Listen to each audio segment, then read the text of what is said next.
want to speak briefly about the Gilded Cage that Timothy Holmseth has found himself in. This is William K. Murtaugh, Witness 1. Now, Tim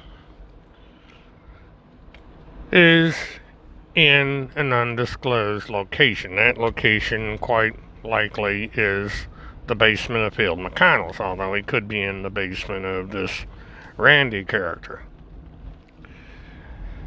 Now, I remember a remark that was made in one of the comments where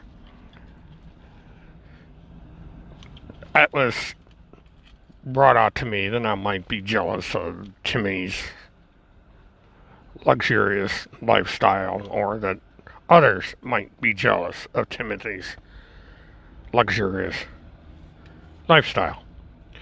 And the point here is, it doesn't make any difference to me where Tim is. See, this goes back to a point that has been made by Tim that nobody seems to pick up on. I've never met Tim. The only time I ever communicated with Tim is a solitary unanswered email. But other than that, I've had no contact with Tim whatsoever. So it makes no difference to me what happens to Tim. Now, because I believe in the law and I believe in justice, I want Tim arrested and punished for what he's been doing. And that is the stalking and tormenting of a woman in Florida for no good reason. But if Timothy Holmseth is asleep in his car, I don't care. If Timothy Holmseth is in the basement of a nice, comfortable, large house, I don't care.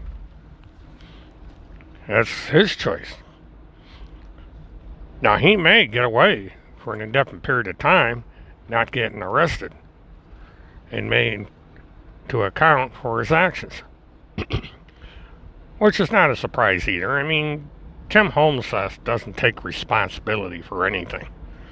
He's very irresponsible. His book is full of clues to that.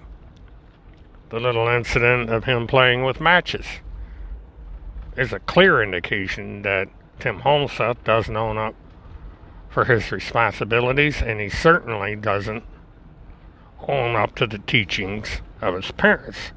He was taught the Ten Commandments, and he flagrantly is violating them. So that means that it's a slap in the face to his parents. His parents didn't get through to him and say, you should not be lying. You should not be bearing false witnesses to people, and you should follow the Ten Commandments. He's doing none of that. They're rules, and he doesn't feel he needs to follow the rules. So Tim Holmseth is in his little gilded cage. He's in his prison of his own making. He's dependent on other people for his fate. For this is the key to this whole thing. Tim is not independent. He's dependent. His life is being run by these other people. People that could be deemed strangers. He's only known the people through the internet and through a few brief times that he's actually met them in person.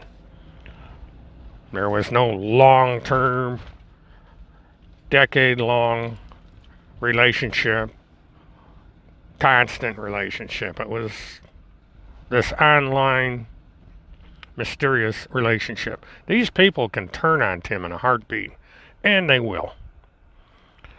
They have situations in their lives that take precedent over Timothy Charles Holmseth. And at some point, Timothy Holmseth may not be useful for them anymore. And when that time comes, Timothy Holmseth is going to find himself in a situation. Timothy Holmseth is going to find himself at an exit point. He's going to be asked to leave his gilded cage. And he may argue me, he may protest, he may say, gee, you put me in a bad situation here, I've grown dependent on you guys, and they're going to say, well, this is just too damn bad. We've got problems of our own. So you either pack your bags and leave voluntarily, or you're going to get thrown out. Your choice. And depending on the decision Tim Holmseth makes, that's exactly what's going to happen. He's going to have to find another gilded cage, or he's going to have to find a cage that isn't so gilded. Time will tell.